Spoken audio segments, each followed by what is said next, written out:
পঞ্চম বেতন পে কমিশনের আওতায় এখনও অবধি ডিএর প্রথম কিস্তি পাননি রাজ্য সরকারি কর্মচারীরা। আর অপরদিকে খুব শীঘ্রই সপ্তম বেতন পে কমিশন লাগু হবে বলে নিজেদের ইশতেহারে ঘোষণা করেছে তৃণমূল সুপ্রিমো মমতা বন্দ্যোপাধ্যায়। এক কথায় যত সময় এগোচ্ছে ততই ডিএ বা মহার্ঘ ভাতা নিয়ে পশ্চিমবঙ্গে উত্তেজনার পারদ আরও ক্রমশ চড়ছে। তবে এসবের মাঝেই এবার ষষ্ঠ বেতন পে কমিশনের মামলা গড়ালো কলকাতা হাইকোর্টে।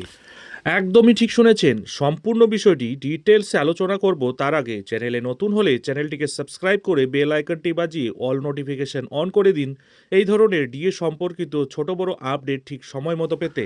কেন্দ্রের সঙ্গে রাজ্য সরকারের তুলনা টেনে এনে এবার আদালতেই মামলা করলেন সরকারি কর্মচারীরা, অর্থাৎ বিধানসভা ভোটের মুখে আরও এক নতুন চাপের মুখে পশ্চিমবঙ্গ রাজ্য সরকার। এবার ষষ্ঠ বেতন পে কমিশন নিয়ে মামলা করেছে ইউনিটি ফোরাম নামের এই সংগঠন। বকেয়া পাওনা আর নতুন পে কমিশনের অসঙ্গতিকে হাতিয়ার করেই সম্প্রতি একটি পিটিশন দায়ের করা হয়েছে। সরকারি কর্মচারীদের একাংশের মধ্যে এই মামলাটির শুনানি কলকাতা হাইকোর্টে হতে পারে আগামী 6 এপ্রিল। মহার্ঘ ভাতা কোনো দয়ার দান নয়, এটি কর্মচারীদের একটি প্রতিষ্ঠিত আইনি অধিকার। পূর্ববর্তী একাধিক রায়ের কথা উল্লেখ করা হয়েছে এই আবেদনে। পাশাপাশি সংশ্লিষ্ট রায় যেগুলি সুপ্রিম কোর্ট বহাল রেখেছে সেগুলিও স্পষ্ট করে দেওয়া হয়েছে। আর তাতেই সরকারি কর্মচারীরা আশার আলো দেখছেন রায় তাদের পক্ষেই যাবে। সরকারি কর্মচারীদের পক্ষ থেকে বলা হয়েছে এই মামলায় যুক্ত করা হয়েছে রাজ্যের সকল সরকারি কর্মচারীদের। স্কুল শিক্ষক শিক্ষিকা ও ডিএ পাওয়ার যোগ্য এমন প্রতিটি মানুষ সরাসরি আর্থিকভাবে উপকৃত হবেন। এই মামলায় দুটি বিষয়কে গুরুত্ব দেওয়া হয়েছে। প্রথমটি হলো 2016 সালের জানুয়ারি থেকে শুরু করে 2019 সালের ডিসেম্বর পর্যন্ত দীর্ঘ 48 মাসের মহার্ঘ ভাতার কোনো হিসাব দেয়নি রাজ্য সরকার।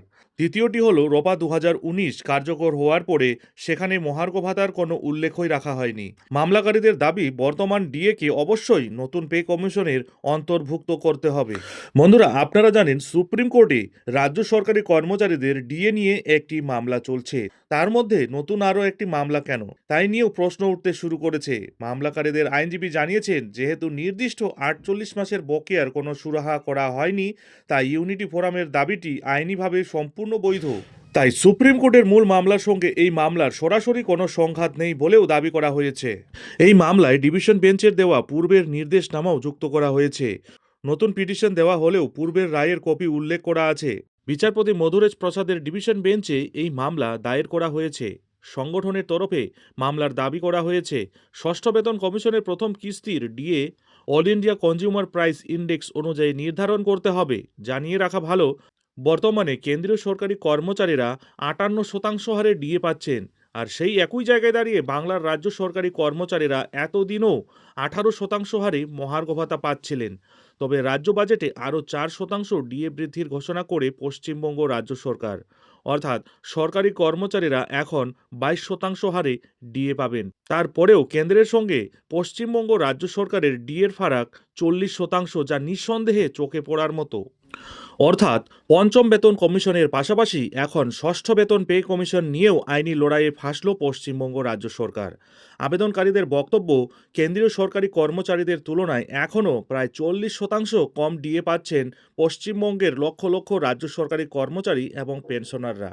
এই বৈষম্য দূর করতেই এবার আদালতের দ্বারস্থ হয়েছেন তারা।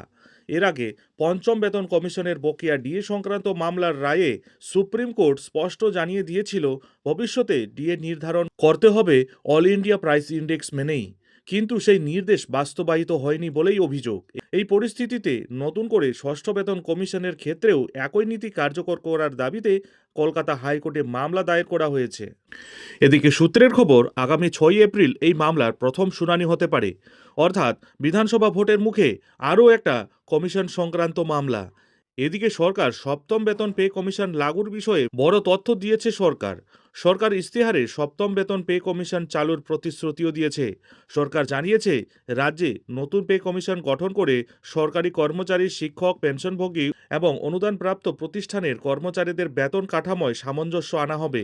এরই সঙ্গে সকল কর্মচারীদের মন জয় করার স্বার্থে ডিএ ছাড়াও একের পর এক কাজ করে চলেছে রাজ্য সরকার।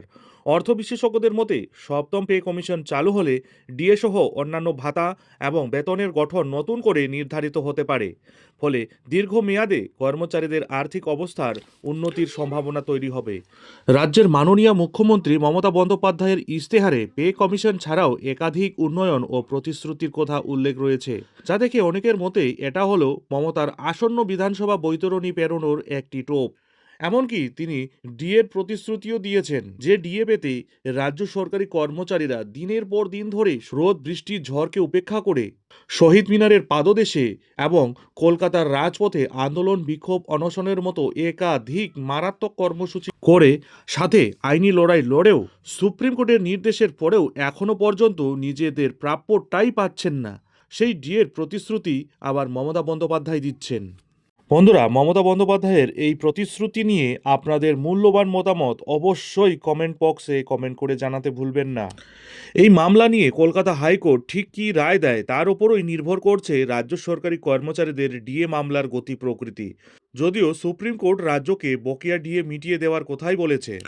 মমতা বন্দ্যোপাধ্যায়ের ঘোষণার পরই নবান্ন থেকে ডিএ বা মহার্ঘ ভাতার বিজ্ঞপ্তি জারি করা হয়েছিল, কিন্তু নবান্নের এই বিজ্ঞপ্তি নিয়ে সরকারি কর্মচারীদের মহলে রীতিমতো অসন্তোষ তৈরি হয়েছে। কারণ এই বিজ্ঞপ্তির জেরেই একাংশ ডিএর টাকা পেলেও তা তুলতেই পারবেন না। ফলে মারাত্মকভাবে ক্ষুব্ধ ও হতাশায় ভুগছেন রাজ্য সরকারি কর্মচারীরা। যদিও এই প্রক্রিয়া কবে শুরু হবে, আদৌ শুরু হবে কিনা তা এখনোই জোর গলা দিয়ে বলা সম্ভব হচ্ছে না।